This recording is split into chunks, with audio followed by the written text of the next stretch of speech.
Hi everybody, it's Tracy. It's another rainy day driving home after work. I don't know what, this is the wettest fall we have had that I can ever remember. Maybe 2015, but and only that triggered my memory because I heard it on the news. But I know I'm always making a video, vlogging, whatever you want to call it, when I'm driving home from work. But it's one of the, I guess, easiest times that I have to myself. And I can, make a video that's not too long and everything. So, and I really didn't think about making one until I got in the car and I was driving and it was raining and I don't know, it just all of a sudden I started getting the feeling and thinking of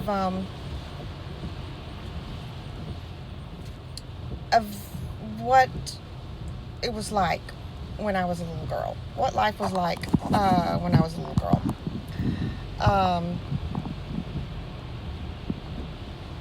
And maybe some of the things I would say to my younger self. I don't really know exactly what brought this on. But I've alleged to some things in some of my previous videos if you've watched them, and if not, I grew up with an alcoholic stepfather pretty much for my childhood, from the time I was 6 years old until 19. I guess is when my mom, somewhere around in there, she was married about 13 years, a little over 13 years, I guess. They're about 13 years to this man. And I often refer to him to people as the evil stepdad, because I've had more than one stepdad. And he was an alcoholic and he was abusive. My sister is his biological daughter. And so there was myself, my mom, and my sister that the majority of the time. I did have a stepbrother that lived with us off and on. He was older. And so he abused all of us, but each of us was abused in some of them similar, some of us similar matters, and all of us differently too. And I guess one of the biggest things that I've learned throughout the years is to forgive myself, because I would really like to tell the younger self, that I'm sorry, that I wasn't stronger, I guess, that I didn't know more. Of course, you're just a kid, and I can't put too much guilt on me. I've tried to let go of the guilt and the shame and everything, because I was just a kid, and you're supposed to be able to rely and depend on your parents. They're supposed to be there for you, protect you, take care of you. And when that doesn't happen, you don't know what to do. As a child, and the abuse started early in my life, and so you become molded to it. You develop coping skills, and you just don't know what to do. You don't know who to talk to. You feel so embarrassed and ashamed by certain things that you don't want to talk about it. But yet, if I had only said things to certain people, maybe things would have been different. Maybe if I had found the courage to tell somebody with some kind of authority, a teacher or a counselor at school, or something, and it wasn't type of abuse that I was that was done to me, you know, it wasn't talked about back in the 70s and 80s, you know, like things are today. We didn't have the internet, we didn't have social media, we didn't have, you know, all this news stories and everything constantly in your face, and people talking about it, and support groups and all this stuff. And so, you know, I didn't know where to go or who to trust, because if you can't trust your parents, you know, then so who, you know, so you can see where that was skewed for me. And, you know, I just would tell that little girl that it wasn't her fault, and that I'm so sorry that I wasn't stronger. I didn't know what to do.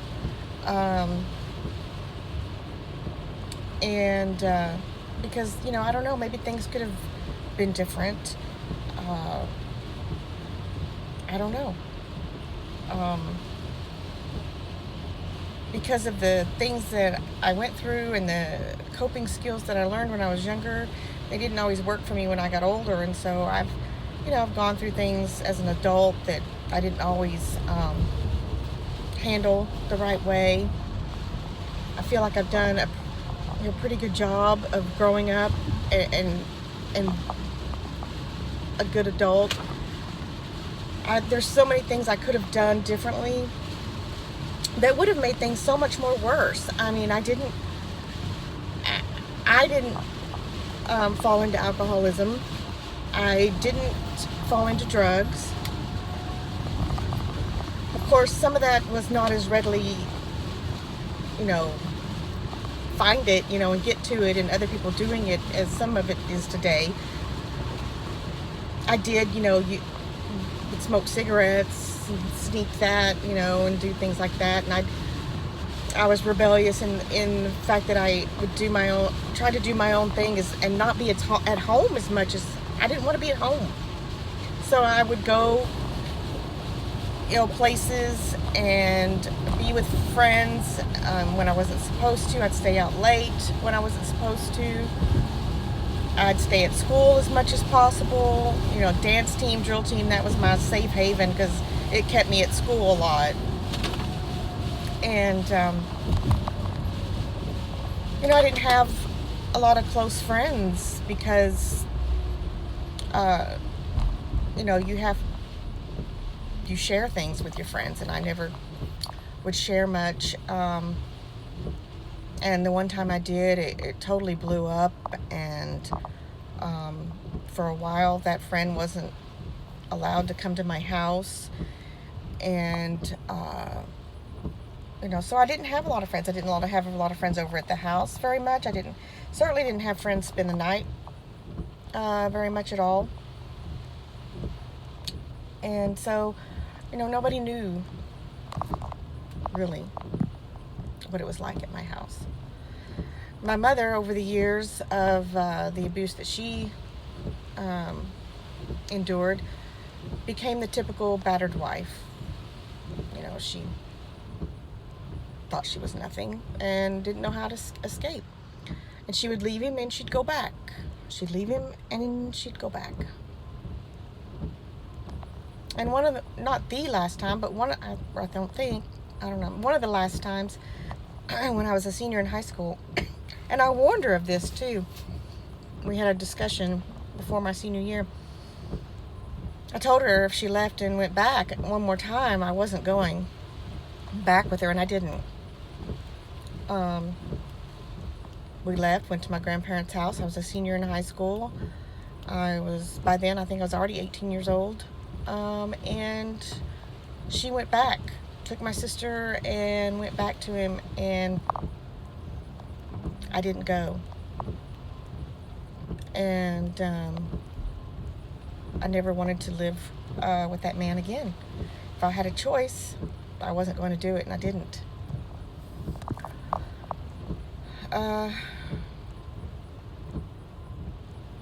He has now since passed on. I believe it was 3 years ago, I think, at least, that he died. And I thought I would feel some kind of crazy feelings or something, have some crazy maybe sense of relief, or, I really didn't know. And to be honest with you, I didn't feel anything. Except that I could finally speak it out, and it would be truth, that he finally had to answer for what he did. Because he always denied it. And he finally had to answer to God. And so it was hard, because there was certain extended family that I used to have when my mom was married to him on Facebook at the time, that I, friends with, and they would say things like, oh, what a wonderful grandfather he was, we're going to miss him, and blah, blah. And I'm like, well, he may have been a wonderful grandfather, I don't know, he may have changed. They didn't know the person I knew. They didn't have the person I had in my life. So that was a little bit hard reading some of those things, but I didn't comment on them. I never said a word. And I just let it go. I just would pass up those posts and not even acknowledge it, because he dominated so much of my life. I was like, I'm not gonna let him ruin any more of my life, not even if it's a few minutes reading a post on Facebook, because so much of my childhood was horrible because of this man, and just things I've, and the memories and the dealing with it, and the shame and the depression and the anxiety, and lack of trust, and the sense of the abandonment issues. All of those things as a result of my childhood are all because of him, and some because of the way my mother handled it. But I think I said in another video, my mom and I, we, a few years ago, about 5 or 6 years ago, we had a big discussion, and we're okay. I'll never be super close to my mom, but we're okay. Whereas for many years I carried so much resentment and anger, and just, had almost as little as I just didn't have much to do with my family, my immediate family, especially after my grandparents passed away. Because my grandfather was my rock. My grandfather was my father. He was the best father figure I ever had, and I miss him dearly still to this day. And I wish my current husband, could have known my grandfather. That would have been great. And it would have been great for my grandfather to finally see me truly happy and in the right marriage, and my kids grown and doing well, and all of that. But you can't change the past. I've talked about that before. You can't. And it's not that I'm dwelling on changing the past. I wish I could change the past. I just had this feeling that, I don't know, that I guess in a way that little girl needed a hug. I don't know, needed to be told again that it's okay, and that not her fault, and that I wish I could have done things. I wish I had been stronger, or known more what to do. That,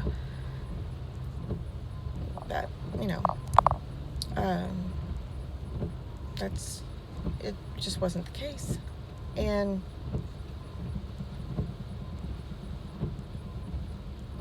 it's amazing.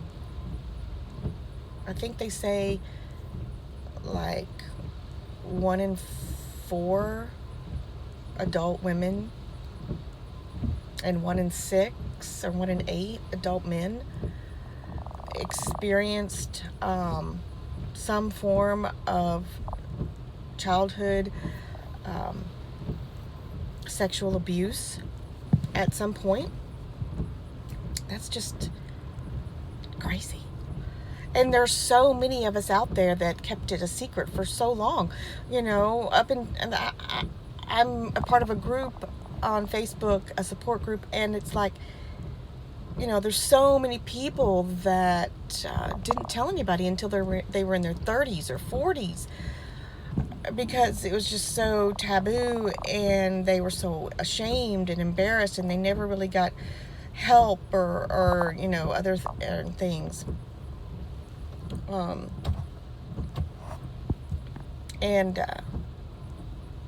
Because of other things happening in my life, I did get help at different stages in my life. I've gone to counseling before at different times. I've gone to like 3 different counselors, I guess, throughout my whole life. I've been on antidepressant, anxiety medicine pretty much all my life, I guess, in some form or fashion. The dosages have changed depending on other things that were going on in my life. And I'm not ashamed to say that I take medication daily. I mean, I used to be embarrassed about it, but as I've grown stronger in my recovery and living as a survivor and not as a victim, I'm not embarrassed. I'm not ashamed to say that I have medication, because the medication helps me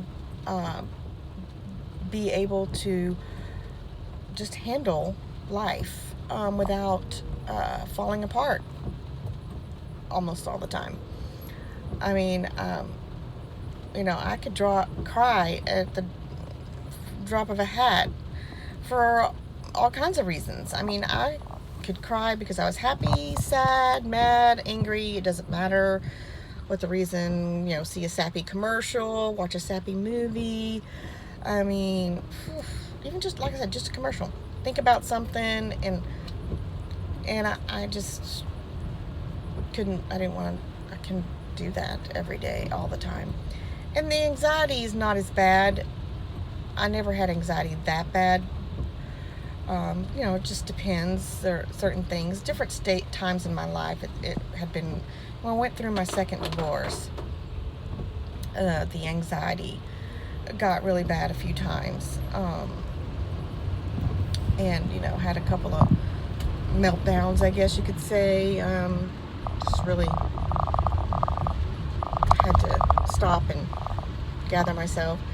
I do still have times where I get overwhelmed real easy. And that's somewhat anxiety too, getting overwhelmed really easy. Sometimes I'll go into a store, and if I don't have it just depends. I can get really, it's easily, not easy I guess, but often, I guess you could say. And not too often. I can go into like Walmart, and if I don't have a plan for what I'm getting, a real plan, and depending on what, it just sometimes it sets me off, and the amount of people, it can just get to me. If it's really crowded and I don't know exactly what I'm looking for, if I can't find it, or I'm trying to make a decision, I can just get really overwhelmed and somewhat anxious, and it's just like, okay, I just can't do it anymore. I get what I have to, or what I remember, or what I know, and get out of there as fast as possible, because I just end up walking around and wasting time, and I'm just like walking in circles, spinning my wheels, like I don't even know, what I'm doing. And so it can get a little crazy. I mean, you feel a little, but I used to be excruciatingly shy when I was younger, and I think that has a lot to do with what I went through, because I didn't know who I could trust. I didn't want any attention brought to me, because I guess I felt if too much attention was brought to me, then somebody may find out. I don't know. I think that was more subconscious than a conscious thought. It was just, that the less I talked, the less anybody would know me, the less that they could, find out, I guess. I really don't know, but I was extremely shy when I was younger. So if anybody had told me when I was 21 years old that I would be doing something like this, making videos and putting myself out there to the universe, I would have said, you're insane. For one, when would we ever have anything like this? And two, me? But, hey, in about 13 days, I'll be 50 years old. And maybe that's something that's triggered me. I don't know. It's weird saying I'll be 50 years old. I don't feel like I could be that old. I mean, it's not old. It's just, where did all the time go? How did it go by so fast?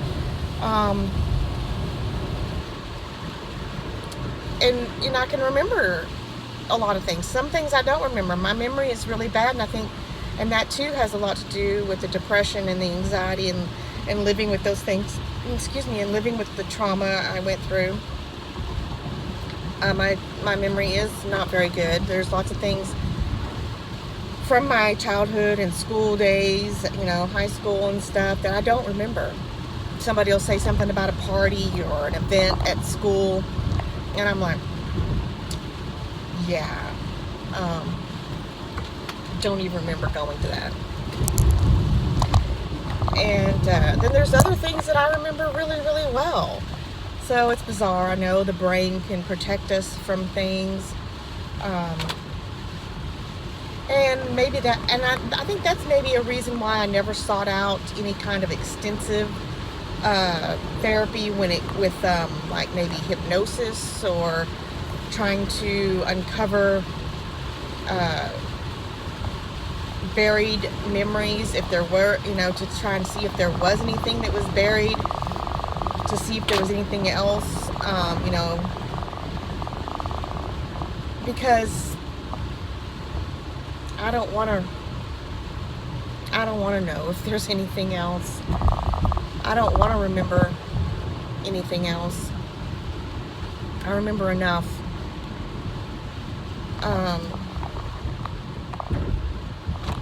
And I don't want to go through any more pain or anything that has to do with that. I'm at a point, in my life, and I've been to this point for a few years now, that I can talk about what happened to me without crying. I can tell my story, and I can stand up for myself, and I can feel good about myself without crying. It depends. I still get a little upset, especially if I'm talking to somebody or mentoring somebody that's gone through a similar situation, and they get upset or they're having a hard time. Of course I have empathy for them and regarding that, and I can get upset then. But when I'm just telling my own story these days, usually I can do it and without getting upset, because I'm okay. It took a long time to be able to say that, but I'm okay, and I've lived a good life, and I've done a lot of good things in my life. Sure, I've made a lot of mistakes. I've done some really bad things in my life too, and a lot of it is a result too of dealing with the trauma that I went through. So like I said, you develop coping skills that don't work for you when you're an adult. You don't always make the right decisions because of what you've been through, and I've made some really, really crappy decisions in my life, and I've made some huge mistakes. But I've done a lot of good things too, and I'm a good person. And so,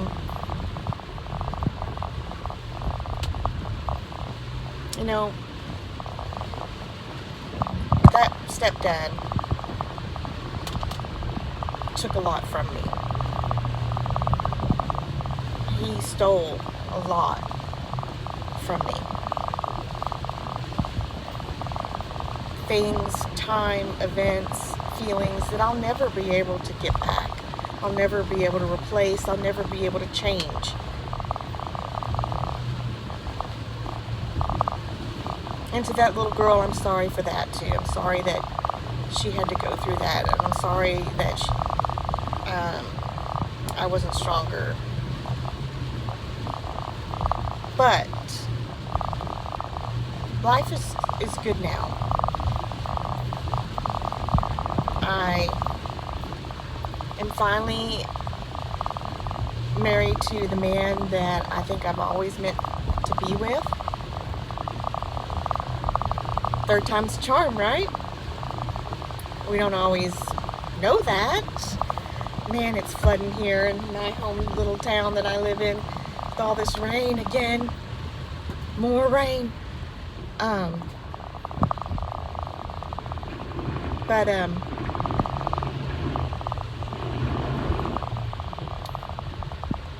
like I said, I am married to the man that I believe I was meant to be with, and I believe wholeheartedly that things happen for a reason, and that God has a plan, and that I don't know if I'll know all the answers as to why I had to go through what I went through as a child. Maybe, something like this, I can reach out and help somebody else. I can talk to people. I can share my story. I, can maybe, help somebody else. You never know. I know I had to deal with something with my ex-husband, and so maybe what I went through as a child helped me be strong for that. Yep, parks flooded even more. I had to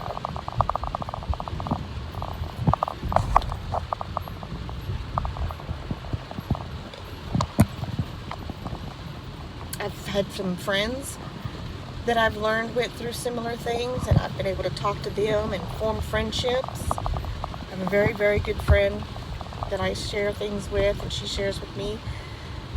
I have two, actually.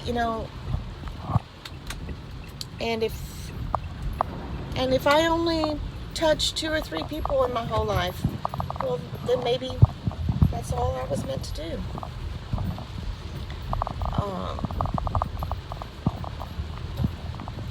But life is good. I have a beautiful house that we were able to get last year. My husband and I were able to purchase a house together.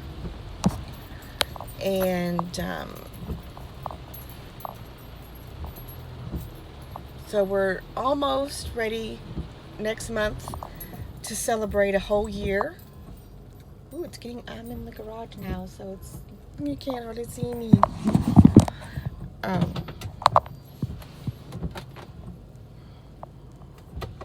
gotta finish this video because I'm in the garage.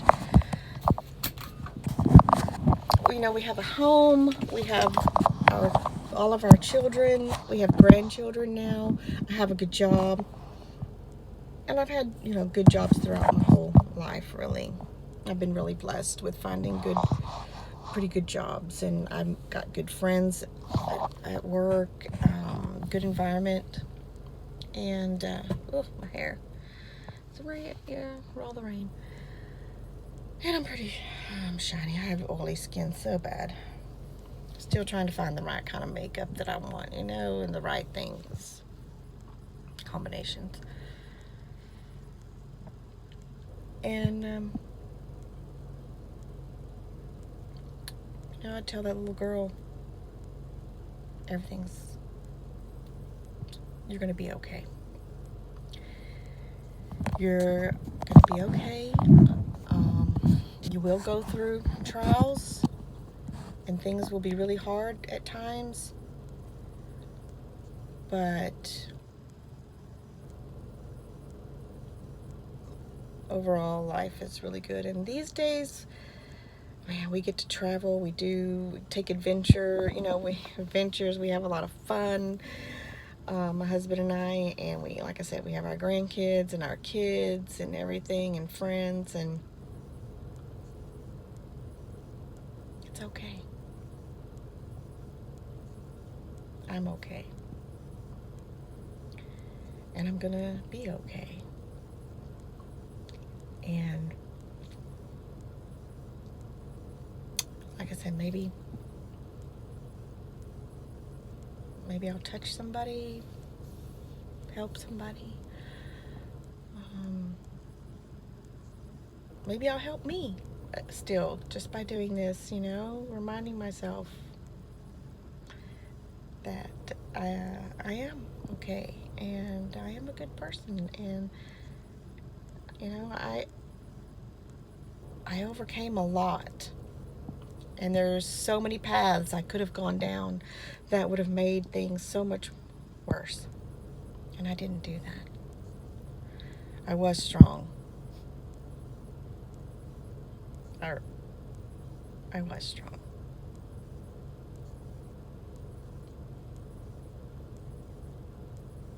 Because I survived. And I made a lot of good things happen. So, there is a higher power. There is a God. I believe that. He has a plan. So, we're going to go to dinner with some of the kids. See one of my grandkids. So that'd be good. Y'all take care of yourself. That's a dose of me. Bye.